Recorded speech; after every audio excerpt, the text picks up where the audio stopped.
we've done over the last 20 years is at every stage trying to prove that you can convert an energy system to 100% renewable. Today we see renewables at 47%. That compares to when we came into the market at 2% of electricity generation. And indeed, what's fascinating is you can see across Europe, we're beginning to see more than 50% of electricity being generated by renewables. That is in a relatively short time span, over 20 years it's taken us to do that. And actually that acceleration has been fantastic. But one of the challenges going forwards is not just about electricity, it's about decarbonising the whole of the energy market. So what that includes transport and heat. So on transport, I think the key policy is to go down the electric vehicle route and trying to decarbonise through change of behaviour and decarbonising at source in the technology itself. Now that has real potential. We've seen governments commit, the UK government is committed to getting rid of diesel and new diesel and petrol engines by 2035.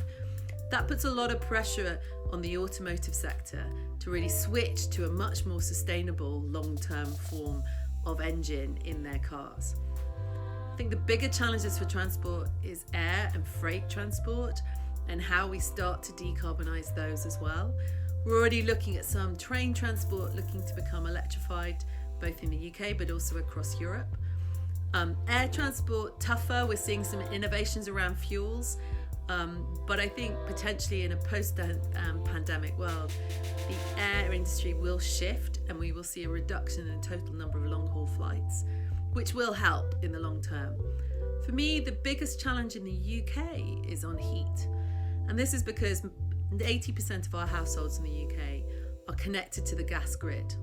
And what that means is that it's very cost effective to deliver heat into people's homes at a cost that they can afford and at a comfort level that they know and understand today with gas. So what is the challenge with that? How are we going to approach that? And I think that is about technological change. It's about, can we use new fuels like hydrogen? How much biogas can we produce from waste energy, from waste product like food and agricultural residues? And where can we go on electrification of heat without undermining the benefits that we already see from the integrated gas network? And those are some of the really big challenges.